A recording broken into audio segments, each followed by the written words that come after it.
We are Capital Kombucha. We brew, bottle, and wholesale healthy probiotic iced tea.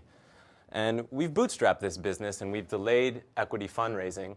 And in spite of that, we've been able to generate revenue as early as April 2012. And in the past 12 months, our revenue has steadily increased, and we've been able to reinvest that money back into the business into what it is today. And we've done this while being full-time graduate students here at GW. So in the next 15 minutes that we're going to spend together, we want to touch upon several things. Who we are, what is kombucha, for those of you who don't know what it is already, why ours is special, that we have a proven product in a rapidly growing market, that we're a company poised for regional growth with seasoned advisors, and finally, how winning $25,000 today will transform a local company sold in 50 locations into a regional one sold in over 200. So we're excited to be back presenting at the GW Business Plan Competition. And for those of you who don't know us yet, we just wanted to reintroduce ourselves. Andreas Schneidar is our CEO. He brings 3 years of management consulting experience in Cambridge, Massachusetts.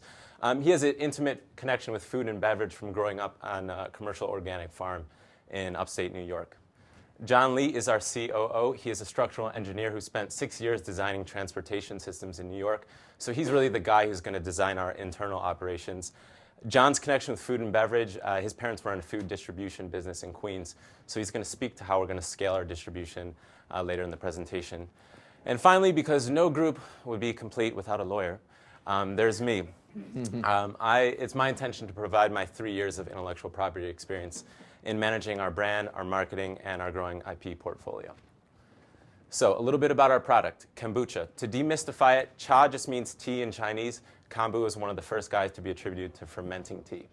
So it's a refreshing and healthy fermented tea that's low in sugar. First consumed in Asia and Eastern Europe some 2,000 years ago.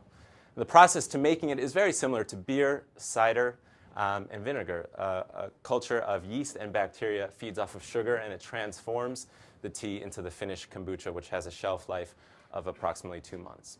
And kombucha, like yogurt, has probiotics, and the health benefits related to probiotics are tied to improved digestion and aiding the immune system.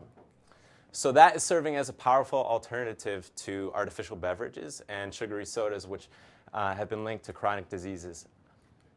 So why us? Why Capital Kombucha? What makes us special? Several things. We've got a proven product with 2 years of R&D and 50 market tests. We have a proprietary process and culture. And finally, a proprietary flavor formula that uses exclusively fresh ingredients. So to talk about a little bit about the market that we're playing in, I'm going to hand it off to Andreas Schneidar. Thanks, Dan. Hi, everyone. The beverage industry is rapidly changing as more and more research links the consumption of sugary soft drinks and sodas to elevated risks of heart disease, diabetes, and obesity. Consumers are looking for alternatives, and they're buying what are called functional beverages, drinks like kombucha, which are low in sugar and offer additional health benefits. This has led to skyrocketing kombucha sales, growing from $30 million in 2007 to an estimated $500 million by 2015. It's the fastest growing beverage category, functional beverages, and within that, kombucha is the fastest growing subcategory. As we grow our company over the next 18 months, we're focusing on the East Coast, from Northern Virginia to New York City, which represents 10% of the domestic market, or a $50 million annual market opportunity. It also has a high concentration of young, educated, healthy consumers, health-conscious people looking for new drinks, which fit exactly into our target market. This is a profile we developed here at GW with help from our colleagues and classmates in the marketing department, and which we validated through consumer sampling over the last 12 months on the market. So we know where we're going to sell our kombucha, we know who we're selling it to and why they buy it, and we know who we're competing against. So if you look at the first page in your handout, you'll see GT's Kombucha and Reed's, both from California, High Country Kombucha from Colorado, and Brooklyn Kombucha, of course, from Brooklyn, which focuses on New York and the Mid-Atlantic. We've had the benefit of going head-to-head with these guys for the last 12 months, and we know where our advantages are. So from a consumer perspective, our advantage is clear. Our kombucha tastes better. This is a claim that's been verified by chefs, food writers, beverage distributors, and individual consumers. They just like the taste more. We also have an advantage when it comes to the retailers that carry our product, and it's based on our product support. So we offer the lowest minimum orders in the industry, as well as the most frequent deliveries, which helps us reduce inventory risk for the retailers that decide to offer us. And as you'll see, which we want to keep confidential because it's competitive information, we also have developed a cost structure which allows us to pass on an industry-leading margin, markup margin for the grocers who carry us. So to recap what we've just told you, we have a proven product in a growing market. We're capturing market share and competing with others in the field. We have the prospect for immediate and substantial growth over the next 18 months. Now we're going to turn our attention to how we're going to execute to achieve that growth plan, and Dan's going to start by talking about our marketing. So we're a consumer product company, and unsurprisingly, that involves getting in front of consumers. So just really want to talk about what we've done in the past 12 months to bring us to the point where we are today, and a couple things that we're going to add to that going forward. So it's really been, as you'd expect, a grassroots relationship-based approach in the start, really focusing on building awareness through press, social media, online ads, cultivating further interest through promotions and sponsorship, getting in front of consumers and having them taste our kombucha, and finally retaining them through constant communication. And just little examples of what we've done. Our kombucha also pairs well with alcohol, so we've been out at events and nightlife as well as supermarkets. In addition to that, that's resulted in press mentions, around 20 in the past year, including a mention from GW today. And that's helped us cement relationships with people in the area, including nonprofit organizations, specific drinkers, and the mayor of DC himself. This is one promotion that we did last month, targeted around the National Cherry Blossom Festival. And that's led to sponsorship opportunities. This is one with the Gibson Guitar Company here in Chinatown. And just an example of how we stay in touch. Now going forward, we realized that we need to do something above and beyond just a grassroots effort in the area. This is an example of a Google AdSense campaign that we've held in the past 10 days. We've gotten 50,000 impressions off that. So this is one specific area where we can get more sophisticated and reach more people as we go up the Mid-Atlantic. And finally, we want to reach consumers in the mobile space. This is a technology company here called ScoutMob, a specific mobile deal that we offer to consumers focusing on yoga and kombucha together. So that's the awareness that we intend to create. Andreas is going to come back and explain how we're going to convert that into concrete sales. Thanks. Our retailers fall into three categories. Those that touch our consumers where they shop, healthy stores like Mom's Organic Market or Whole Foods, where they unwind, coffee shops like Northside Social or Starbucks, and of course where they unplug, the yoga studios, cycling centers. We have sales in all three of these categories already. Our process for getting on the shelves is straightforward. We like to keep it simple. 1, we find out who buys the drinks. 2, we set up a meeting with them. We give them a taste of our kombucha. 3, we agree on delivery terms. It really has been that straightforward because, as Dan said, when people try the drink, they want to buy more.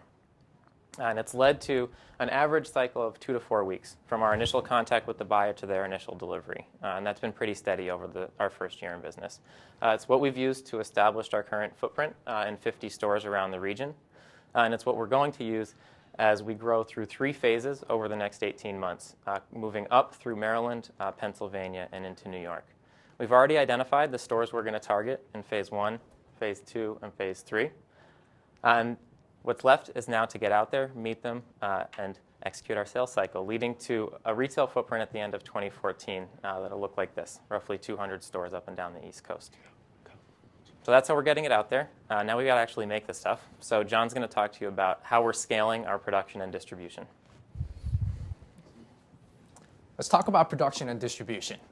We have outgrown our first commercial kitchen here in DC into Union Kitchen. Union Kitchen is an industrial-sized commercial kitchen here where we lease space with other food companies.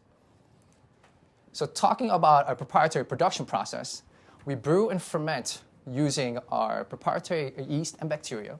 We produce proprietary flavors using natural ingredients. We wash and sanitize our bottles, which then we fill, package, and store. And to ensure the quality of our product, we have the quality assurance process. We monitor the time, temperature, and the pH levels during the brewing, the fermentation process, and conduct a test tasting during flavors and filling process. And through this, we're able to deliver a high-quality product to the market.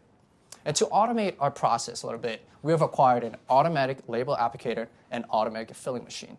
And we plan to use a portion of our winnings from today to invest in a tilting kettle. And through this, we'll be able to increase our efficiencies by increasing production rate by 30% and reducing our overhead expenses by 10%. So how do we distribute? So far, we've done all the distributing ourselves, and it's been a lot of work. But things are going to change going forward. So if you look at the handout, you'll see our distributor efforts, highlighting that we have local and national distribution relations that we're building. The local distributors will help us scale up here in DC, Maryland, and Virginia to execute our phase 1, and to highlight we're able to agree on terms and conditions that are below the national average distribution rates. And going forward with the national distributor, they specialize in bringing quality products like our kombucha into Whole Foods, and they'll help us executing the phase 2 and 3, so that we'll be shifting our distributor efforts from 0 to 60% by end of 2013 and 90% by 2014. Now, Andreas will talk to us about financials. I want you to notice 3 things about our cash conversion cycle. It's a very standard one. That's not one of the 3 things. First, our work in process typically takes 1 to 2 weeks from start to completion. Number 2, because of our shelf life, we're able to keep about 2 weeks worth of inventory on hand at all times, which allows us to account for any kind of unexpected surges in demand, which we've seen periodically over the last 12 months. And 3, in terms of accounts receivable, especially as we work with larger, higher volume grocers, they expect anywhere from 15 to 45 days to pay us back for any delivery. What it means for us is we're looking at between 4 and 8 weeks from when we spend money to make our product to when we receive payment for delivering it. We've started guarding against this risk by building credit lines with our key suppliers, but as we've modeled growth over the next 2.5 years, we're anticipating a bit of a cash crunch at the end of this year and the beginning of next year. A cash infusion in Q2 2013, it's right now like maybe $25,000, would help us cover that cash crunch and allow our cash conversion cycle to catch up with our sales cycle so that the company can resume accumulating capital at the end of 2014 and fund our expansion through 2015. The final page in your handouts is a detailed income and expense statement, which we wanted to keep confidential. For the rest of you in the room, you see revenue improving as well as net income as we achieve economies of scale, because at the end we are a volume business. And so in your handouts, you'll see gross margin improving year after year as we get bigger.